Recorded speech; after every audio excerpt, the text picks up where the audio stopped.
Yohanes pasal 14 ayat 1 sampai 6. Aku ini jalan, kebenaran, dan kehidupan. Pada waktu itu, Yesus berkata kepada murid-muridnya, kalian jangan cemas, percayalah kepada Allah dan kepadaku juga.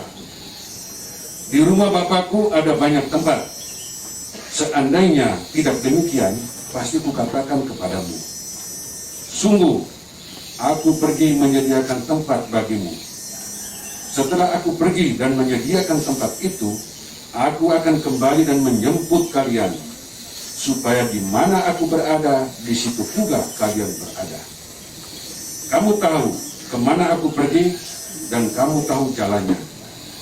Lalu Thomas berkata kepada Yesus, Tuhan, kami tidak tahu kemana Tuhan pergi. Bagaimana kami tahu jalannya? Yesus menjawab, aku inilah jalan, kebenaran, dan kehidupan. Hanya melalui aku, orang dapat sampai kepada Bapa. Demikianlah sabda Tuhan, terpujilah Kristus. Silakan duduk Bapak, saudara-saudara yang terkasih. Sekarang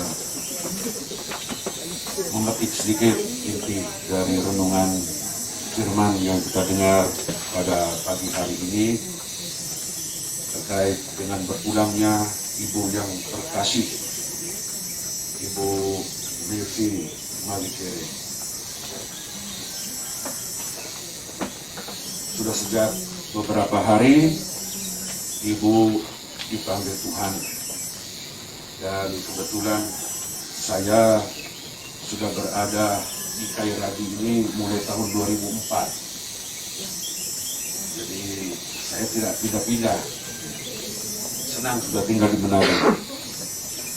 Dan saya mengenal sangat istilahnya cukup dekat dengan keluarga Mohon Malikere, karena juga keluarga ini aktif di dalam kehidupan bergereja dan juga aktif dalam kehidupan bermasyarakat. Ya.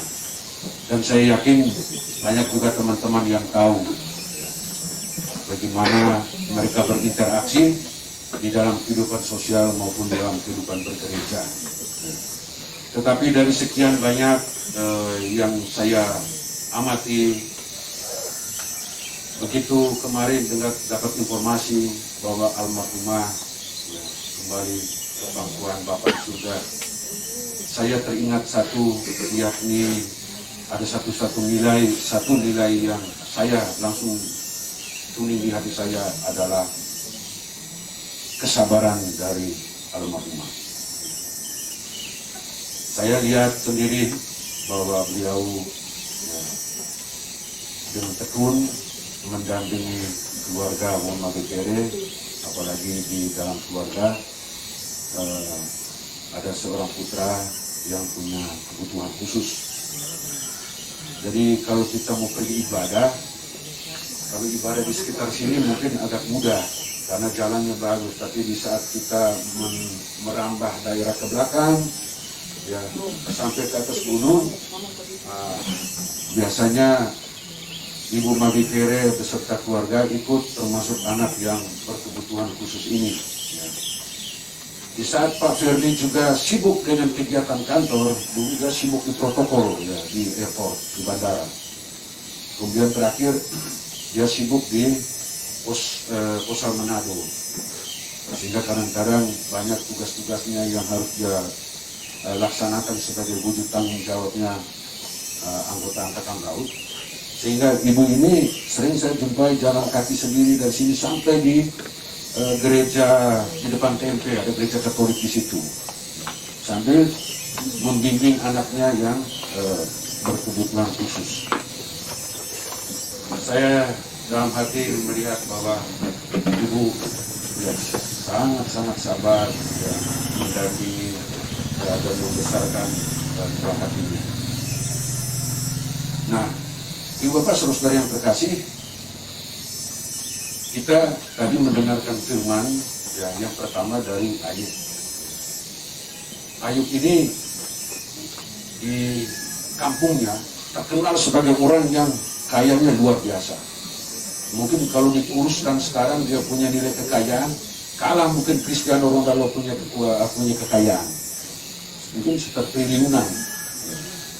Tetapi kita dengar tadi, di luar dugaan, kekayaan-kekayaan ini secara bertahap dan hampir simultan raih begitu saja. Yang satu baru lapor, oh ini begini, belum selesai dia bicara, datang lagi yang satu, oh Tuan, yang ini habis lagi. Dan yang terakhir DP anak sendiri. Sementara lagi menikmati kehidupan, tiba-tiba angin puting beliung menerjang rumah di mana tempat mereka tinggal. Akhirnya bablas semuanya. Dan pada saat itu, Ayub serentak mencopot pakaiannya, lalu mencukur rambutnya, dan dia berlutut, dan dia langsung menyampaikan suatu pernyataan yang sangat hakiki. Dan itu di Wakasor sendiri kita lihat adalah bukti betapa kuatnya iman Ayub menghadapi kenyataan. Pada saat ini keluarga juga menghadapi suatu situasi yang duka. Beberapa hari yang lalu saya cerita dengan Ferdi juga tadi, ya sempat tercetus, aduh, seperti anak yang pertama ini biasanya nempel dengan ibunya. Begitu ibunya sudah tidak ada, ya ini yang menjadi pergulatan. Saya tadi tidak sempat melanjutkan percakapan, tetapi saya dalam hati saya yakin karena ini adalah bagian dari rancangan Tuhan, maka untuk ke depan keluarga ini saya yakin tidak lepas dari lingkup dan campur tangan maupun intervensi Tuhan.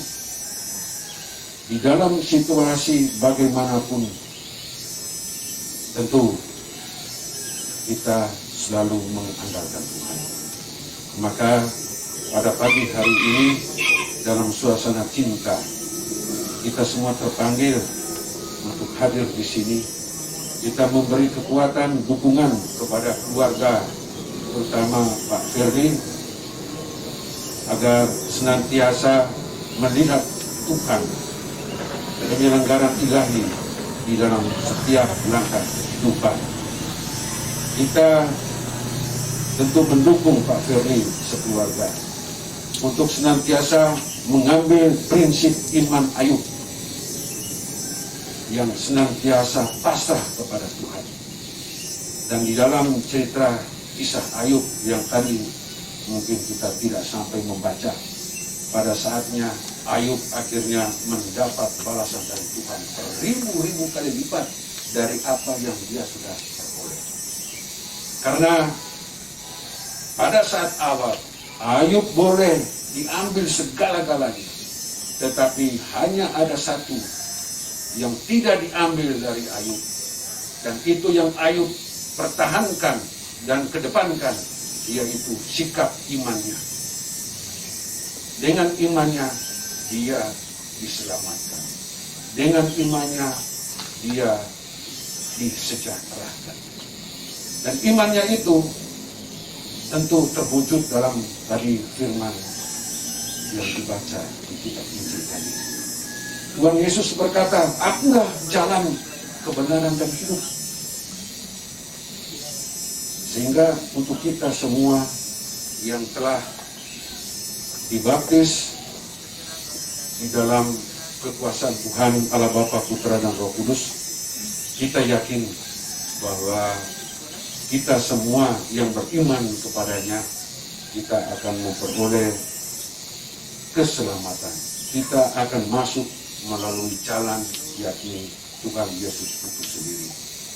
Tentu di dalam kehidupan setiap hari, ya, almarhumah tidak lepas dari segala kekurangan. Pun kita semua yang hadir di sini, kita sudah beriman, tetapi kadang-kadang kita goyang. Iman kita menyerahkan hidup kepada Tuhan, tetapi kadang-kadang memang ya kita terjerembab di dalam iman-iman yang lain yang oleh dalam firman dikatakan mamon. Tetapi mamon juga itu sangat penting di dalam perjalanan kehidupan kita, terutama di dalam proses ziarah. Tetapi itu tidak menjadi pegangan. Itu hanya dipakai di dalam proses ziarah ini. Tetapi di saat kita mengakhiri kehidupan, kita hanya membawa iman kita. Itulah yang menyelamatkan. Semoga demikian.